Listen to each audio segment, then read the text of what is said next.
I'm Dru Peters. With my husband and my daughter, we're Sunnyside Farm. We grow in incredibly low-tech ways. Why do we do this? The year I was born, my father, my two older sisters, and my older brother spent a year in Ecuador.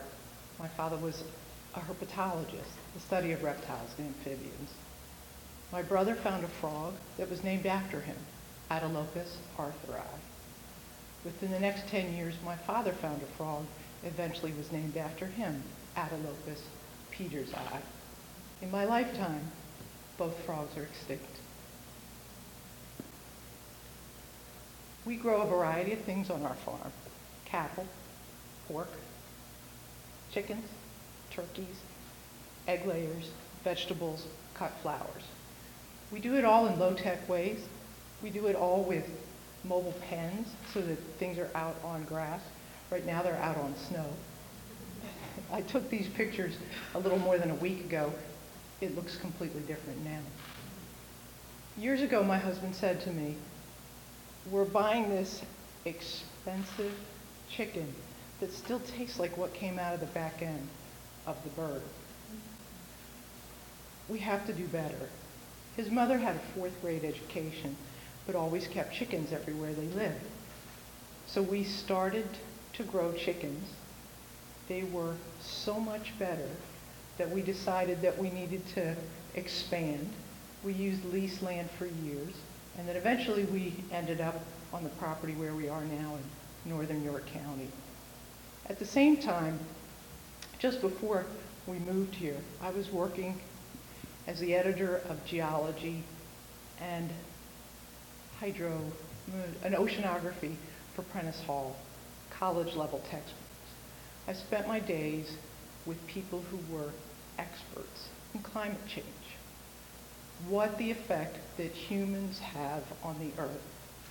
Lo and behold, it was related exactly to what had happened to the frogs that were named after my brother and my father. So why do we grow in this weird way? Why do we grow where our pigs are the ones who dig up our flower beds and our vegetable beds? Why are they our brush hogs? We do it because it's important to me to grow without chemicals, to grow with as little input as possible beyond compost and that sort of thing, and still do it at a production level, do it at a level where we can almost support ourselves. We have to do a little work off farm. Because it can be done. We do feed a lot of families. And we believe that to marry all those things, all of that knowledge that has occurred in my life, is a good thing to do. As time has gone by, we've lived in our house, which is beyond freezing, an old farmhouse, cold, cold, cold, or cost a fortune to heat. So one of the things that we're working on now is a house that uses what you saw, that hoop house, that piece of plastic over metal hoops.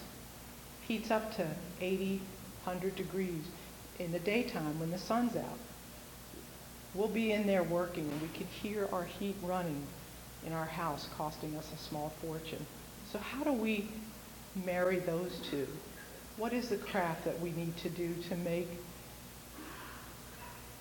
a base where farmers can go and work and live and grow, where their cost of entry is low, and yet their cost of production can keep them in business? So our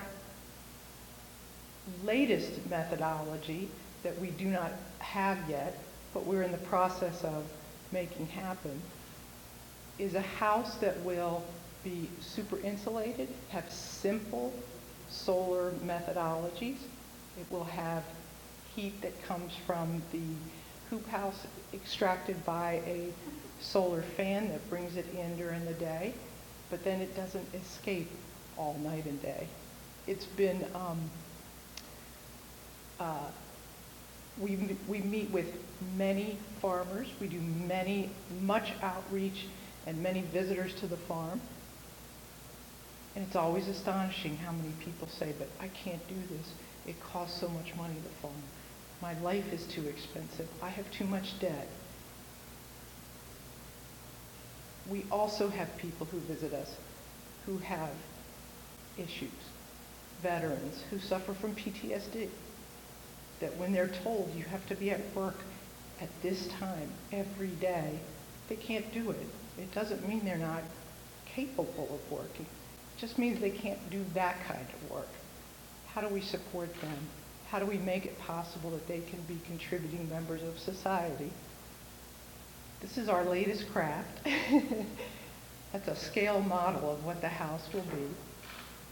So all of these things we combine to say a beautiful life in a beautiful setting can take place in a small scale,